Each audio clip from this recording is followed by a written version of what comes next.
రైతు బిడ్డ పల్లవి ప్రశాంత్పై భయంకరమైనటువంటి కుట్ర జరుగుతోందా? పల్లవి ప్రశాంత్ కోసం కొందరు వేట కొనసాగిస్తున్నారా అంటే అవుననే సమాధానం ఇస్తున్నారు కొంతమంది సినీ రాజకీయ విశ్లేషకులు. ఇక ఇదే అంశానికి సంబంధించి మనతో మాట్లాడేందుకు ప్రముఖ సినీ రాజకీయ విశ్లేషకులు జగదేవ్ గారు మనతో ఉన్నారు. ఆయనతో మాట్లాడదాం. జగదేవ్ గారు హాయ్ అండి. హలో అండి. రైతు బిడ్డ Pallavi Prashanth Telugu Bigg Boss season 7 విన్నర్గా నిలిచాడు. ఆయన పైన భయంకరమైనటువంటి కుట్ర జరుగుతోంది అంటూ కూడా ఇప్పుడు సోషల్ మీడియాలో ఒక వార్త హల్చల్ చేస్తున్న నేపథ్యంలో ఏంటి సార్, నిజంగా అతని మీద భయంకరమైనటువంటి కుట్ర జరుగుతోందా?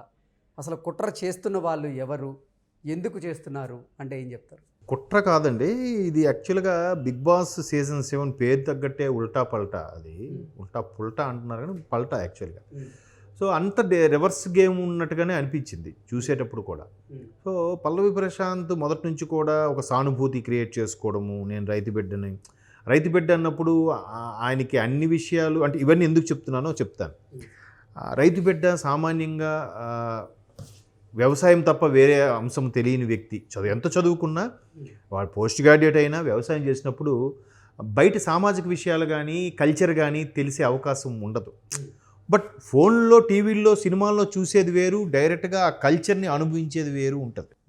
సో అక్కడ టీవీ ఆర్టిస్టులు, సినిమా ఆర్టిస్టులు అందరూ వచ్చినప్పుడు వాళ్ళ మధ్యలో ఈయనొకడుగా ఉన్నప్పుడు నేను ప్రతిసారి నేను రైతు బిడ్డని, నేను బాగా అట్టడుగు వర్గం నుంచి వచ్చాను అనే ప్రమోట్ చేసుకున్న ప్రయత్నం అయితే బాగా చేశాడు ఆయన.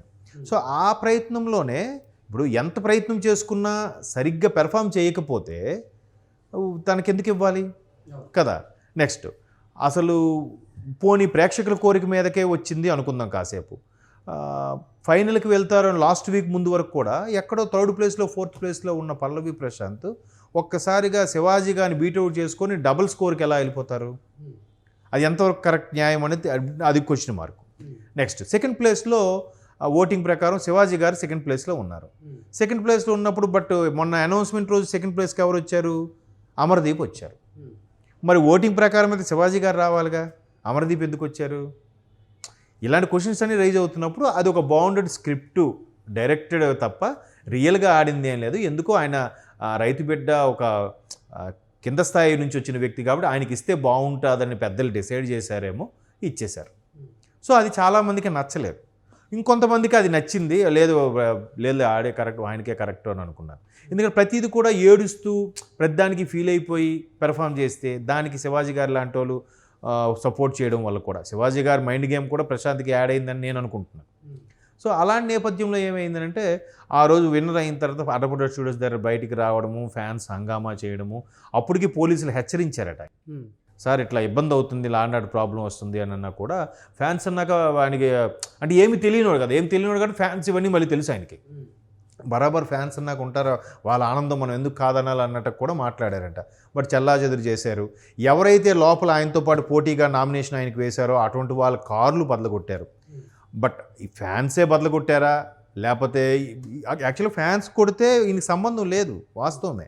కానీ ఇట్లాంటి ఇష్యూస్ వస్తాయి అన్నప్పుడు కనీసం ఆయన సభాముఖంగానే చెప్పుండాల్సింది. తమ్ముళ్ళు అలా మీరేం చేయొద్దు, ఇబ్బంది పెట్టద్దు, లోపలంతా మేమందరం ఫ్రెండ్స్, లోపల అక్కడ డైరెక్షన్ ఎలా చెప్తే అలా చేసామన్నట్టుగా అనుంటే ప్రాబ్లమే లేకపోయేది. నేను సోషల్ మీడియా ఇంకోటి కూడా చూస్తున్నాను, ఆయన అజ్ఞాతంలో ఉన్నాడు, ఎక్కడికో వెళ్ళిపోయాడు, కనబడట్లేదని. ఎందుకు అజ్ఞాతంలోకి వెళ్ళిపోవాల్సిన అవసరం ఏమొచ్చింది? ఇప్పుడు ఫ్యాన్స్ అల్లరి చేశారనుకోండి, నా ప్రమేయం ఏం లేదు అని చెప్పే ప్రయత్నం చేయొచ్చు కదా. చేస్తే ఎక్కడ ఫ్యాన్స్ తిరగబడతారని భయమా? అంటే బయటకు వచ్చాక కూడా ఇంకా నేను రైతు పెట్టిన సానుభూతే కావాలా? వాస్తవం అని చెప్పొచ్చు కదా. వాళ్ళు ఇలా చేశారు, వాళ్ళ తరపున నేను క్షమాపణ చెప్తున్నాను ఒక మాట అంటే అయిపోయిందిగా. బట్ అది అక్కడ చెప్పినట్టుగా నేనైతే చూడలేదు. పోలీసులు కేసుల మీద కేసులు పెడుతూనే ఉన్నారు. నేను ఇంకో వార్త కూడా విన్నాను, ఈవెన్ నాగార్జున గారి మీద కూడా కేసు ఫైల్ చేశారన్నట్టుగా. అది ఎంతవరకు వాస్తవం? ఇప్పుడు నాగార్జున గారికి ఏంటి సంబంధం? నాగార్జున గారు చేసిన నాగార్జున గారికి ఎంతవరకు సంబంధం? అంటే మేబీ అన్నపూర్ణ స్టూడియోస్ అధినేతగా ఉన్నారు కాబట్టి కాదు, అంటే బిగ్ బాస్ షోకి హోస్ట్గా వ్యవహరిస్తున్నారు కాబట్టి నాగార్జున గారు హోస్ట్గా వ్యవహరిస్తున్నారు కాబట్టి ఆ షోకి అంత పాపులారిటీ వచ్చింది. ఆ షోని అసలు బ్యాన్ చేయాలన్న ఉద్దేశంతోనే నాగార్జున గారి మీద కొంతమంది, అలాగైతే మా టీవీ మీద కూడా కేసు పెట్టాలి. అలా అయితే టెలికాస్ట్ అయింది మా టీవీ కదా, మా టీవీ చైర్మన్ కూడా ఫంక్షన్ అయ్యింది, జనాలు గోడగా జరిగింది, ఇబ్బంది పడ్డారు. అంతెందుకు అలవైకుంఠపురం సినిమాలో కోట్ల విజయభాస్కర్ రెడ్డి స్టేడియం ఇక్కడ మన యూసఫ్ గుడి దగ్గర జరిగింది. ఆ రోజు కొంచెం తొక్కిసలాట ఏదో జరిగింది, ఇబ్బంది పడ్డారు. వెంటనే ఆయన మైక్ తీసుకొని నిన్న జరిగిన దానికి నేను చాలా బాధపడుతున్నాను, క్షమాపణ చెప్తున్నాను, బాగా కోఆపరేట్ చేసిన పోలీసులకి థ్యాంక్ యూ సో మచ్ అని చెప్పాడు బన్నీ. ఒక మాట చెప్పడం వల్ల ప్రాబ్లం పోతుంది. బట్ బౌన్సర్స్ వాళ్ళు వీళ్ళు జాగా మేనేజ్ చేశారు, ఓ కంట్రోల్ చేశారు, అక్కడ కూల్ అయిపోయింది. ఇక్కడ అంత కంట్రోల్ చేసే కెపాసిటీ లేదు కాబట్టి అలా చెప్పి, లేదంటే సార్ దీనికి ఎవరు బాధ్యుని చేయకండి, ఏదో జరిగిపోయింది, నేను అందరి పప్పు నేను సారీ చెప్తున్నాను, దయచేసి మీరు కావాలంటే పెనాల్టీ కట్టమంటే కడతాం అంటే అయిపోయింది కదా. ఎలాగ ప్రైజ్ మనీ గెలుచుకొని ఉంటాడు కదా. ఆ కారు వరకు పాల్గొట్టినప్పుడు ఫ్యాన్స్ కొట్టారన్నప్పుడు ఫ్యాన్స్ కోసం ఆ మాత్రం చేయలేడా? మరి ఫ్యాన్స్ కావాలి, ఓట్లు వేయాలి, మీ వల్ల నేను స్థాయికి వచ్చాను అనుకున్నప్పుడు ఆ ఫ్యాన్స్ కోసం ఆ మాత్రం చేయలేడా? ఒక 2 లక్షలు అంత ఖర్చు పెడితే అవన్నీ క్లియర్ అయిపోతాయి కదా. అర్థమవుతుందా? సో అలాగే కూడా చేసుకోవచ్చు. ఇప్పుడు మీరు అన్నట్టు సోషల్ మీడియాలో ఈయన మీద పగబట్టారు, ఎందుకు పగబడతారు? ఈయన కప్పు వచ్చిన తర్వాత ఇంకెందుకు? ఇంకా అమర్దీప్ లాంటి వ్యక్తులకి ఫ్యాన్స్ కొట్టాలని కూడా చూశారంట కదా. మరి అంతవరకు కరెక్ట్? గేమ్ లాగా చూడాలి.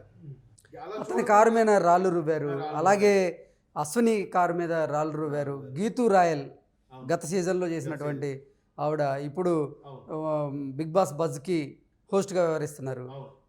ఆవిడ యొక్క కారు మీద కూడా రాళ్ళు రువ్వారు. ఇలా అసలు మీడియా మీద రాళ్ళు రువ్వారు, పోలీసుల మీద రాళ్ళు రువ్వారు. ఒక మీడియా కెమెరామెన్కి అయితే కాలు కూడా ఫ్రాక్చర్ అయిందని విన్నాను. V6 కెమెరామెన్ నీ దగ్గర. అవును.